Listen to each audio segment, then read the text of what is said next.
ताज्या बातम्यांसाठी ABP माझाला subscribe करा आणि बेल आयकॉन प्रेस करा। आरोग्य संस्था म्हणजेच national institute for minors health खाण कामगारांच्या आरोग्याच्या संदर्भात आणि जे खाणीचे जे क्षेत्र असतात त्या ठिकाणी आरोग्यदायी स्थिती कशा पद्धतीने राहू शकेल या संदर्भात संशोधन करणारी महत्त्वाची संस्था नागपुरात होती।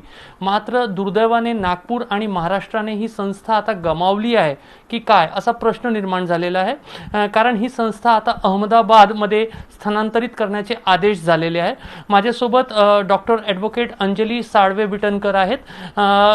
गेल्या काही महिन्यांपासून सातत्याने ही संस्था महाराष्ट्रात कायम राहावी याच्यासाठी ते प्रयत्न करत होतात। मॅडम, दुर्दैवाचं चित्र आहे की ही संस्था महाराष्ट्राने गमावलेली आहे, काय म्हणता येईल?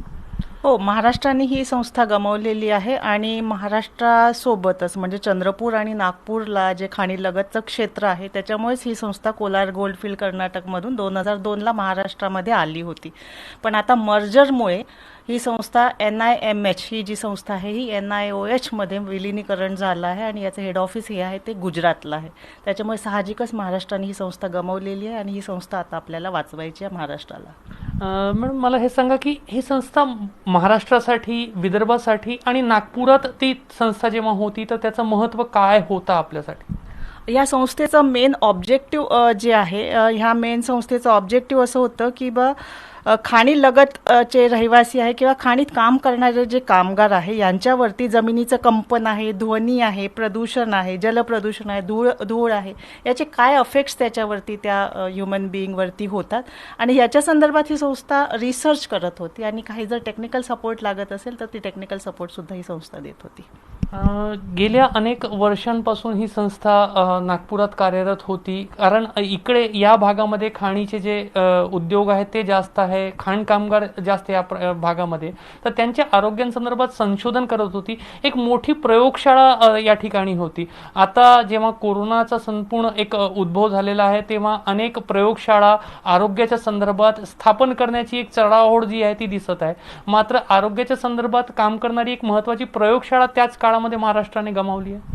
येस, कारण आता कोरोनाचं जेव्हा हे जागतिक संकट आहे ते आपण सर्वजण फेस करतच आहोत आणि अशा परिस्थितीमध्ये या संस्थेचं मर्जर जे झालं हे मागच्या वर्षीच झालेलं होतं। 24 जुलैला याच्या संदर्भामध्ये कॅबिनेटचं आपल्याला काही डॉक्युमेंट्स आपल्या हाती लागले होते। पण हे मर्जर तर झालं होतं, पण कोरोनाच्या संकटामध्ये ही लॅबॉरेटरी गुंडाळणी इथली नागपुरातली आणि इथले जे कर्मचारी आहे यांना तात्काळ आदेश देणे की तुम्ही गुजरात किंवा बँगलोरला तुम्ही जॉईन व्हा म्हणून, अशा प्रकारे जे सरकार, केंद्र सरकारने जो निर्णय लादला आहे इथे महाराष्ट्रावरती तो फारच दुर्दैवी आहे। आणि एकीकडे आपण ICMRच्या अंतर्गत लॅबॉरेटरीज बनवायचं सुरू आहे आणि अशा याच्यामध्ये ICMR NIOH मध्ये ही संस्था ऑलरेडी गेली असताना ही संस्था आपण गमावणे हे फारच दुर्दैवी आहे। त्याच्यामुळे ॲटलिस्ट ह्या ज्या संस्थेचं जसं रिजनल ऑफिस आहे कलकत्त्याला आणि बँगलोरला, तसंच जर रिजनल ऑफिस ॲटलिस्ट नागपूरला सेंट्रल झोन म्हणून जर ठेवलं तर ह्या संस्थेचं ऑब्जेक्टिव्ह म्हणजे NIMHचं जे खाणकामगारांचं ऑब्जेक्टिव्ह आहे त्यांच्या कामाच्या संदर्भात, त्याच प्रकारे बाकीच्या क्षेत्रातील म्हणजे बाकीचे जे ऑक्युपेशनल जे आहे त्या क्षेत्रातल्या लोकांसाठी सुद्धा ही संस्था नंतर काम करेल, पण सब्जेक्ट टू याचं रिजनल ऑफिस जर त्यांनी महाराष्ट्रामध्ये ठेवलं तर। लोकप्रतिनिधींकडेही जे कर्मचारी होते, अधिकारी होते, जे या क्षेत्रातले जाणकार होते ते आवाज उठवत होते। मात्र दुर्दैवाने म्हणावं लागेल की महाराष्ट्रातील लोकप्रतिनिधींनी थोडंसं याच्याकडे दुर्लक्ष केलं आणि त्यामुळे गेल्या 1 वर्षभराच्या प्रोसेस नंतर ही संस्था आता महाराष्ट्रातून गेली आहे। हो, कारण या संस्थेकडे लिटरली दुर्लक्षच झालं आहे। खनन क्षेत्राचं एवढं मोठं म्हणजे राष्ट्रीय अर्थव्यवस्थेत महत्त्व असताना लोकप्रतिनिधींनी खरं तर जागृततेने ही संस्था कमीत कमी खूप दूरपर्यंत मी नाही जाणार पण महाराष्ट्रातल्या नागपूरसारख्या ठिकाणातून ही जेव्हा संस्था जात आहे तर नागपूरच्या लोकप्रतिनिधींनी तरी ह्या विषयावर साथ द्यायला हवी होती आणि ही संस्था महाराष्ट्रातच कशी कायम करता येईल याच्यासाठी प्रयत्नशील राहायला पाहिजे होतं, पण दुर्दैवाने तसं झालं नाही।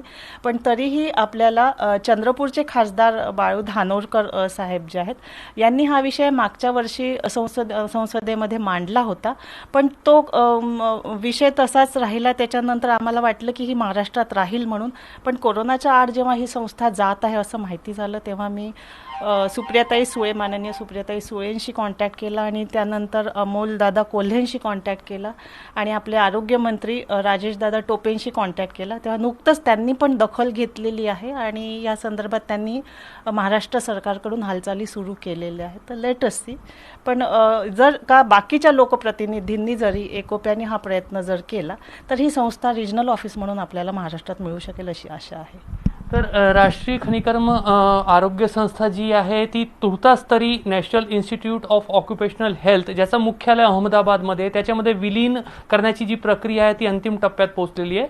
आता किमान याचा एक विभागीय कार्यालय जो आहे तो नागपुरात ठेवलं तर खाणकामगार आहे आणि इतर जे ऑक्युपेशनल हेल्थचे जे विषय असतात, विविध उद्योगांमध्ये काम करणारे जे कर्मचारी असतात, त्या संदर्भातला एक रिजनल ऑफिस, विभागीय कार्यालय या ठिकाणी ठेवायला पाहिजे अशी मागणी जी आहे ती आता पुढे येत आहे. कॅमेरामॅन अतुल हिरडेसह रजत वसिष्ठ, एबीपी माझा, नागपूर.